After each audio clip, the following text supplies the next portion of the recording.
आज की इस वीडियो में हम जानेंगे प्रोनाउन और प्रोनाउन के प्रकार। तो सबसे पहले हम जान लेते हैं प्रोनाउन होता क्या है। उदाहरण से हम समझते हैं। तो परिभाषा से शुरू करते हैं कि प्रोनाउन की जो परिभाषा डेफिनेशन क्या होती है। तो जो प्रोनाउन है उसको हम हिंदी में सर्वनाम कहते हैं, ठीक है। अब प्रोनाउन वह शब्द है जो किसी नाउन, कोई संज्ञा, किसी संज्ञा। अब संज्ञा क्या होती है? कोई भी व्यक्ति, कोई भी वस्तु, कोई स्थान आदि के नाम, इनको क्या कहते हैं? संज्ञा। तो प्रोनाउन वह शब्द है जो किसी नाउन, संज्ञा के लिए प्रयुक्त होता है। मतलब इन व्यक्ति, वस्तु, स्थान आदि के नाम के लिए जो प्रयुक्त होता है शब्द, वह होता है सर्वनाम। सर्वनाम की जो अंग्रेजी में परिभाषा है, pronoun pronoun is a word used in a place of a noun. Pronoun क्या है? वह शब्द है जो संज्ञा के लिए प्रयुक्त होता है। अब हम सर्वनाम को उदाहरण से जानेंगे। एक एग्जाम्पल लेते हैं हम। जैसे Ram is a boy. Ram एक लड़का है। He goes to school. He goes to school. अब ये दोनों वाक्य एक दूसरे से मतलब मिले हुए हैं, या कहें कि ये वाला वाक्य इस पर निर्भर है, ठीक है। इसके लिए प्रयुक्त हुआ है यहाँ पर। तो यहाँ Ram is a boy, Ram क्या है? एक लड़का है। ही गोज टू स्कूल, वह स्कूल जाता है। तो यहाँ पर जो राम शब्द है उसकी जगह पर यहाँ राम दोबारा ना लिखकर ही का प्रयोग किया गया है, ठीक है।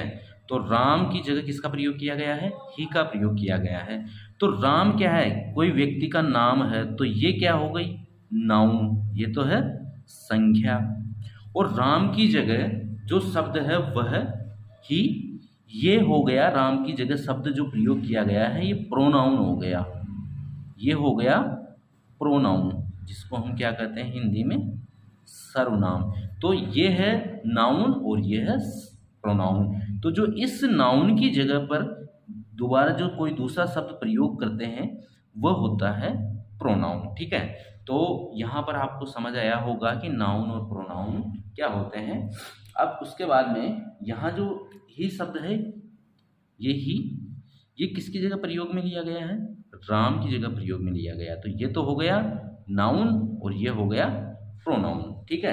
तो ये नाउन और प्रोनाउन के बीच का जो अंतर है ये आपको बता दिया गया है, और प्रोनाउन की परिभाषा उदाहरण सहित आपको बता दी गई है। अब हम प्रोनाउन के प्रकारों के बारे में जानेंगे कि प्रोनाउन कितने प्रकार के होते हैं। टाइप्स ऑफ प्रोनाउन, प्रोनाउन के प्रकार। तो प्रोनाउन जो होते हैं, प्रोनाउन 8 प्रकार के होते हैं।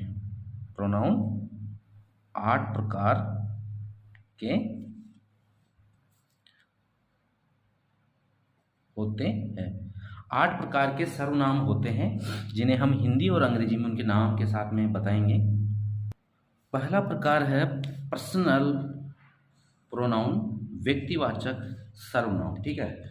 अब व्यक्तिवाचक सर्वनाम जो होता है इसमें व्यक्ति के बारे में ही बताया जाता है। तो यहाँ पर अपने पास में जो व्यक्तिवाचक सर्वनाम है, I, my, me, you, your, you, she, her, we, our, us, he, his, him, it, its, it, और they, there, them.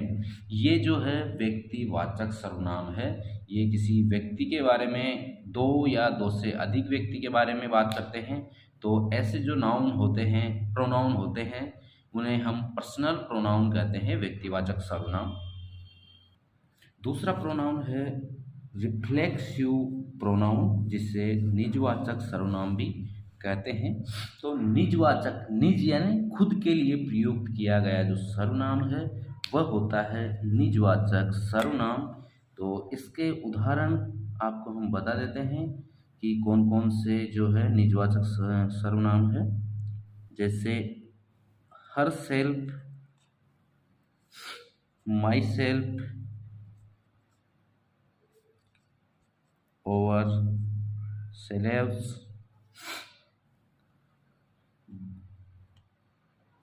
them, slaves, your slaves और itself। ये निज यानी खुद के लिए प्रयुक्त जो सर्वनाम है वो है। तो ये है her self, my self, over slaves, them slaves, your slaves और इट्स सेल्फ। यहाँ पर क्या होता है कि जो सब्जेक्ट होता है, जिस प्रोनाउन से क्या होता है, जिस प्रोनाउन से काम का जो प्रभाव होता है वो सब्जेक्ट के ऊपर पड़ता है। अब एक उदाहरण से हम आपको समझाते हैं कि जैसे she cooked food her self. अब यहाँ पर शी कुक्ड फूड,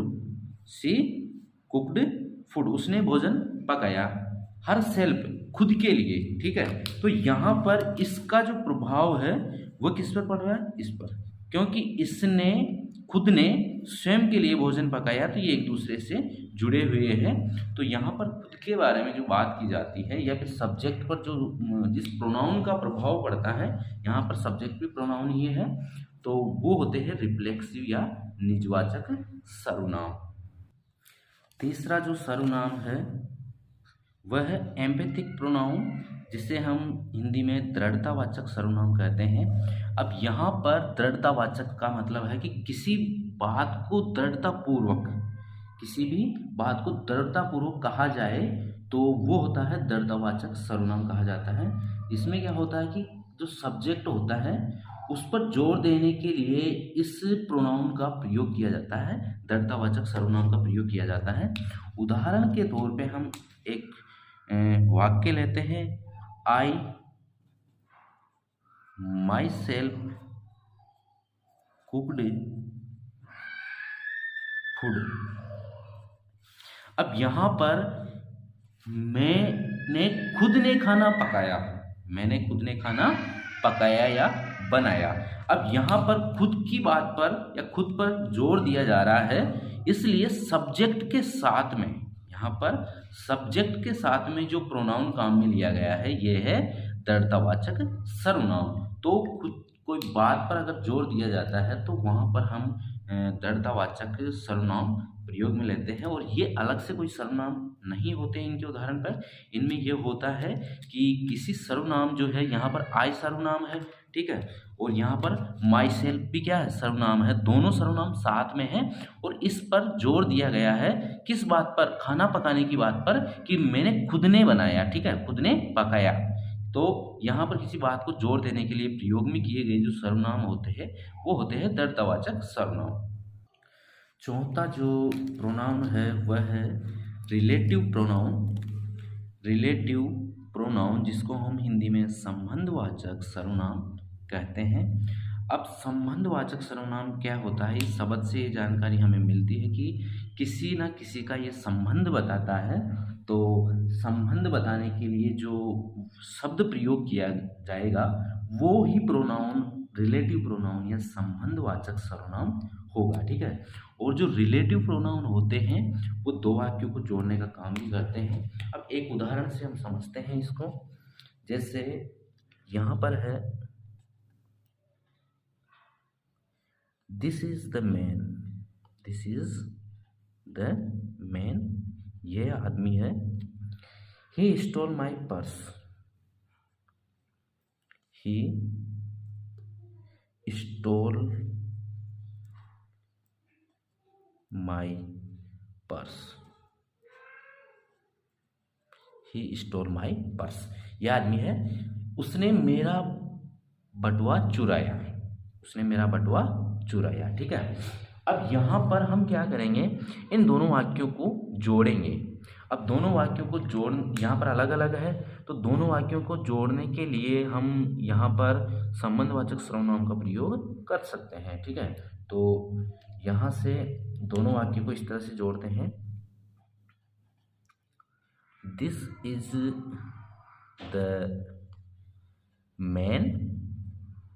अब यहाँ पर इस ही की जगह पर ही नहीं लिखेंगे, हु का प्रयोग किया गया है। Who stole my purse. अब जो ये हु है यही संबंधवाचक सर्वनाम है, ठीक है। यहाँ पर एक तो ये दोनों वाक्यों को जोड़ने का काम कर रहा है, और दूसरी बात है कि यहाँ पर ये या तो नाउन होता है या सर्वनाम होता है, इसकी जगह पर प्रयोग किया गया है ये, ठीक है। वह आदमी है जिसने मेरा बटुआ चुराया है, ठीक है।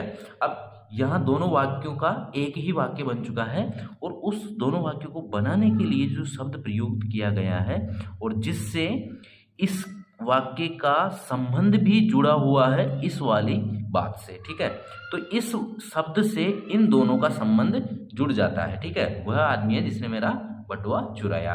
तो इस प्रकार से जो प्रोनाउन यूज किए जाते हैं दो वाक्यों को जोड़ने के लिए, या किसी व्यक्ति के बारे में बताने के लिए, या किसी व्यक्ति की बात को कहने के लिए, जैसे कि किसी ने कोई कार्य किया, अब यहाँ पर इसने बटुआ चुराया, तो उसने या जिसने मेरा बटुआ चुराया, तो उसके लिए हु का प्रयोग किया गया है। तो ये जो हु है यही यहाँ पर रिलेटिव प्रोनाउन है। इसको इंट्रोगेटिव में भी प्रयोग लिया जाता है, इस रिलेटिव प्रोनाउन को इंट्रोगेटिव सेंटेंस में। अब यहाँ पर जो इस वाक्य में हमने देखा था उसमें जो मेन है उसी आदमी के लिए आया है ये हु। तो ये हु क्या है, यही है रिलेटिव प्रोनाउन, ठीक है। यही है रिलेटिव प्रोनाउन। अब इसमें कुछ प्रोनाउन जो होते हैं वो अलग अलग प्रकार से उपयोग में लिए जाते हैं, प्रयोग उनका अलग अलग यूज है। तो जो तीन ये है प्रोनाउन, जैसे हु है, हुज है और हूँ, ये जो तीनों ही प्रोनाउन है इनका जो यूज करते हैं वो केवल व्यक्तियों के लिए करते हैं, केवल व्यक्तियों के लिए। अगर किसी व्यक्ति की जगह हमें संबंधवाचक सर्वनाम लगाना है तो वहाँ पर हु, हुज, हुम तीनों में से एक का ही प्रयोग कर सकते हैं। उसके अलावा है विच। विच का जो प्रयोग करते हैं वह कोई भी वस्तु है उस वस्तु के स्थान पर, या जो पशु होते हैं जानवरों के लिए, जानवरों के या पशुओं के लिए संबंधवाचक सर्वनाम में विच का प्रयोग करते हैं। उसके अलावा जो दैट जो है वो सभी के लिए ही होता है, वस्तु हो या पशु हो, ये दैट भी एक दैट है, ये सभी के लिए होता है, ठीक है। सभी के लिए, किस किस के लिए, वस्तु या पशु दोनों के लिए ही होता है इसका प्रयोग। अब इसमें कुछ जो प्रोनाउन है वो इंट्रोगेटिव में आपने जो क्वेश्चन वाले सेंटेंस वो होते हैं प्रश्नवाचक इंट्रोगेटिव सेंटेंस है, उनमें देखे होंगे कि स्टार्टिंग में जो वाक्य शुरू होता है वहाँ पर ये WH वर्ड आपको देखने को मिलते हैं, तो वहाँ पर भी ये प्रोनाउन का ही काम करते हैं, ठीक है। अब ये हो गया हमारा 5 नंबर का जो सर्वनाम है संबंधवाचक। अब हम अगला सर्वनाम जानते हैं। अगला है डिमोनिस्ट्रेटिव प्रोनाउन, जिसको संकेतवाचक सर्वनाम भी कहते हैं, ठीक है। तो ये है छठवां जो सर्वनाम है हमारा। तो इसमें शब्दों से पता चलता है कि किसी की ओर संकेत करना, जो प्रोनाउन है जो किसी व्यक्ति या वस्तु या पशु की ओर संकेत करता है वही होता है संकेतवाचक सर्वनाम। तो किसी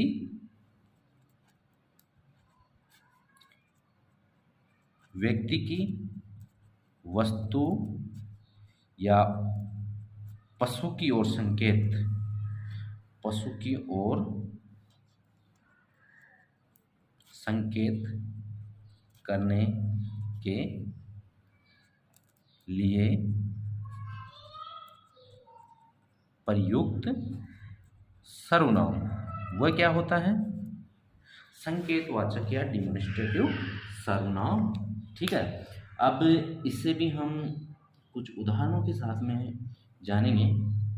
तो जो संकेत यहाँ पर आपको बताते हैं कि कौन कौन से हैं। दिस, दूसरा है दैट,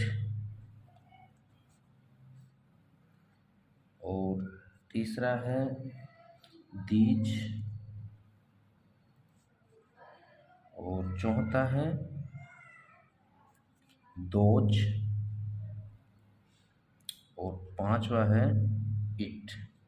ये जो प्रोनाउन है दिस, दैट, दीज, दोज और इट, ये सभी ही संकेतवाचक सर्वनाम है। किसी वस्तु, व्यक्ति या पशु की ओर इशारा करने के लिए इनका प्रयोग किया जाता है। तो यहाँ पर हम तीनों को इनको उदाहरण से जानते हैं। दिस इज राजू, ये कौन है? यह राजू है। और यहाँ पर जो दिस का प्रयोग किया गया है, दिस यहाँ पर है संकेतवाचक सर्वनाम, और ये जो प्रयोग किया गया है दिस का यहाँ व्यक्ति के लिए किया गया है। ठीक है। उसके बाद में it is your cow, it is your cow, यहाँ पर ये तुम्हारी गाय है। तो यहाँ पर इट शब्द है जो प्रयोग किया गया है क्या बताने के लिए कि ये गाय तुम्हारी है। ठीक है, गाय को बताने के लिए कि तुम्हारी है। तो ये जो इट है यहाँ पर, इट, ये इट शब्द यहाँ पर ये है संकेतवाचक सर्वनाम, और ये किसी पशु की ओर संकेत करने के लिए लिया गया है। उसके बाद में है that is a good pen, that is a good pen, यह क्या है? एक अच्छा पेन है। तो यहाँ पर अच्छा पेन किसको बताया गया? अच्छा पेन बताने के लिए जो शब्द प्रयुक्त किया गया है दैट। ठीक है, पहले सर्वनाम प्रयोग किया गया है किसके लिए? पेन के लिए, और पेन की ओर संकेत किया गया है that is a good pen. जैसे रखा हुआ है पेन, तो दैट, ये पेन, जैसे दैट में हम वह का प्रयोग करते हैं, तो वह अच्छा पेन है। तो ये जो वह शब्द है ये किया गया है वस्तु के लिए प्रयोग, वस्तु के लिए प्रयोग। ठीक है, तो ये हो गया डिमॉन्स्ट्रेटिव प्रोनाउन, जिसे हम संकेतवाचक सर्वनाम भी कहते हैं। अगला सर्वनाम जानते हैं अब हम। अगला सर्वनाम है इंडिफाइनाइट प्रोनाउंस, अनिश्चयवाचक सर्वनाम जिसमें कोई निश्चित नहीं हो। ठीक है, तो ऐसे जो वाक्य होते हैं जिनमें यदि हमें सर्वनाम प्रयोग करना हो तो वहाँ अनिश्चयवाचक सर्वनाम का प्रयोग किया जाता है। तो अनिश्चयवाचक सर्वनाम में कुछ सर्वनाम है जो आपको हम बता देते हैं, जैसे हैं one, some, none, many, somebody,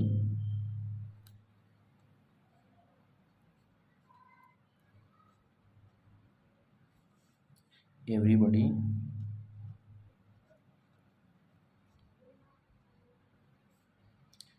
nobody,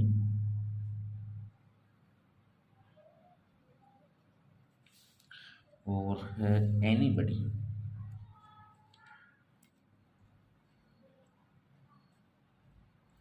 ये जो सर्वनाम है ये सारे के सारे ये अनिश्चयवाचक सर्वनाम है, और किसी भी वस्तु के, व्यक्ति के या किसी भी संख्या के बारे में जब अनिश्चितता होती है हमें, तो हम यहाँ पर प्रयोग करते हैं इंडिफिनिट प्रोनाउंस का।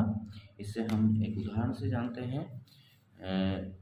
Many failed in the examination, many failed in the examination,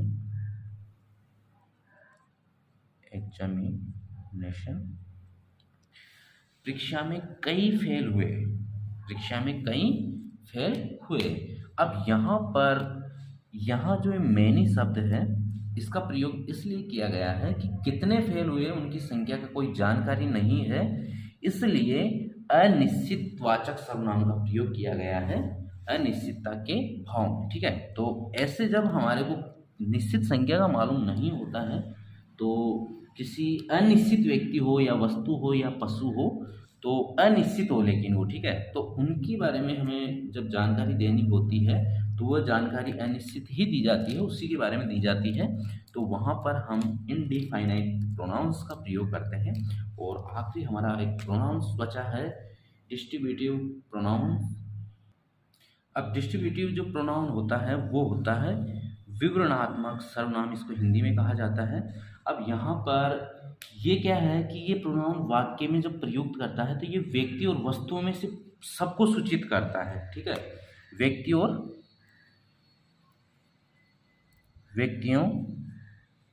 और वस्तुओं, ये क्या करता है, दोनों को सूचित करता है, सूचित करता है, प्रत्येक को सूचित करता है। ठीक है, व्यक्ति हो तो सभी व्यक्तियों को सूचित करता है, प्रत्येक को, और वस्तु हो तो प्रत्येक वस्तु के बारे में सूचित करता है। ठीक है, तो एक उदाहरण इसमें से हम लेते हैं, जैसे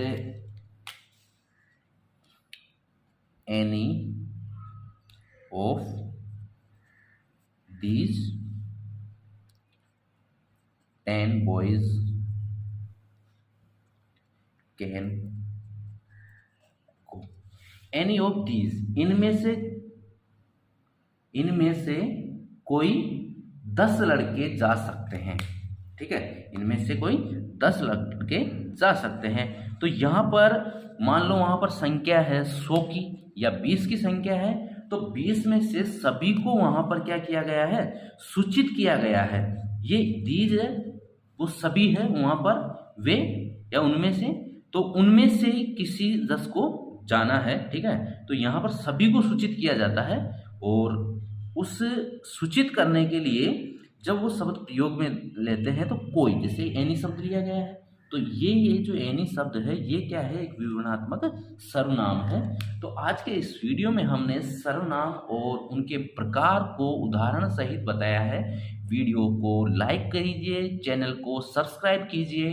क्लास 1 to 12 तक एजुकेशन से रिलेटेड वीडियो हम इस चैनल पर अपलोड करते रहेंगे। धन्यवाद।